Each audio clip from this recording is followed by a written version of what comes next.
Hello, ladies and gentlemen, and welcome back to Inside Movies Galore. I'm your host, David Strege, and here I have another review for you from 2015 with a director that I got to know online when I messaged him on his Facebook page with the Milfs versus Zombies movie several years ago.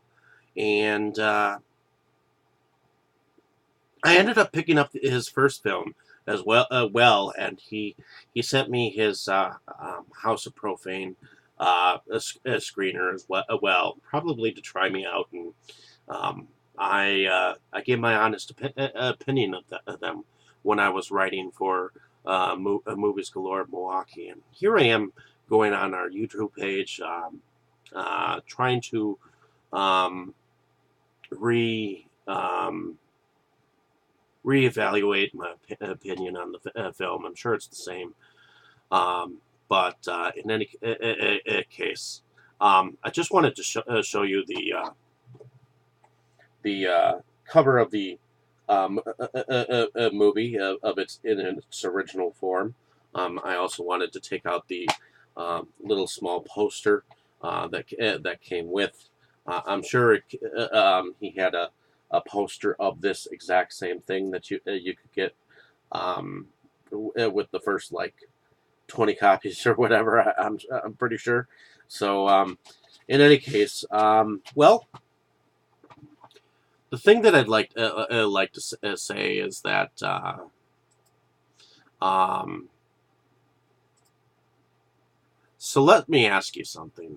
What does a weed whacker, a rubber dildo, and a mother have in common? Well, the feature Milfs versus Zombies started out on Ladies' Night in a quiet suburban town.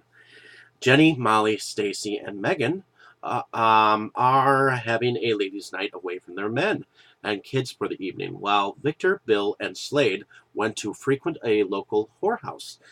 An all-out historical raunchy ride between meeting Dick Gisler, an ex-porn star, a singing man baby, German lesbian rubber dildo nymphites, a random bearded lady chased by thugs, your friendly neighborhood zombie rapist, and finally your weed whacker.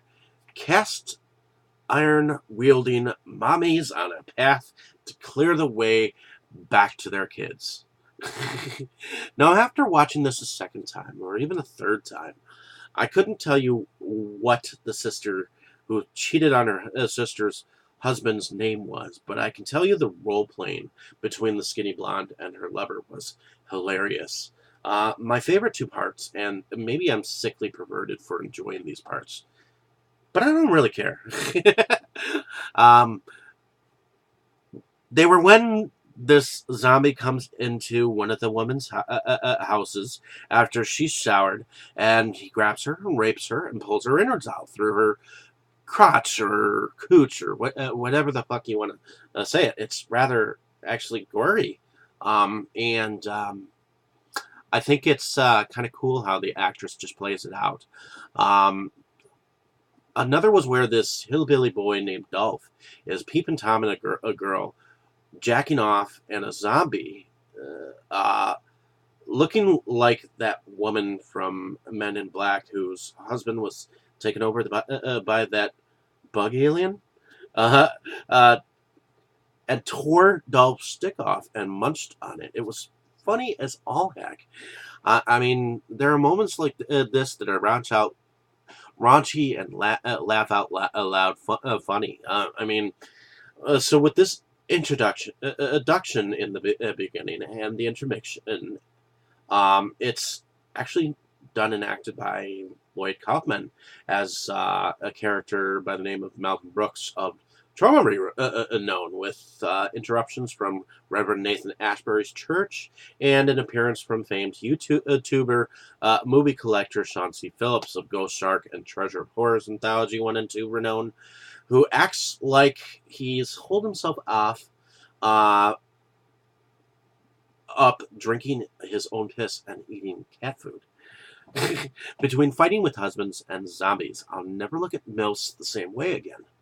The biggest problem I think that Brad Twigg has with this film is that his audio goes up and down, and I think that's a relative trait of many different independent films. Um, it's just something that they, without the proper amount of budget, you can't really budget in.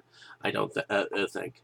And of course, when I talked to Brad about it personally, he said he didn't know what the problem was. It sounded fine to him, but to me, it sounded like it was up and down. We kept having to turn the volume up and whatnot. So and I shouldn't have to change anything to actually play the movie. So I guess that's something that he'd have had to work on. But I really enjoyed the gore. Uh, I have to say that he didn't use like the skinny minis like the Hollywood trend makes.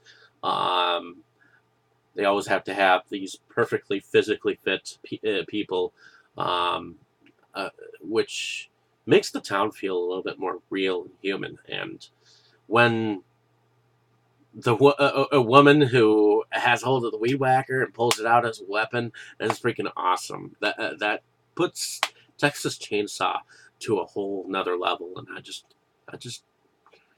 loved that part. So in any case, now this film was eventually picked up by Worldwide Multimedia, WWMM, as a distributor, and they changed the title on him.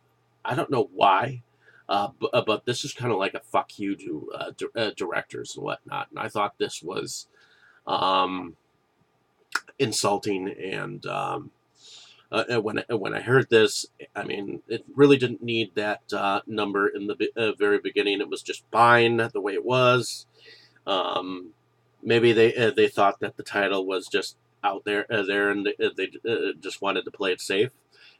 But I thought it was kind of insulting, and I hope that not too much of this goes on in the future, because that was a poor decision in marketing. In any case, hopefully you enjoyed my description. Like and subscribe to my page.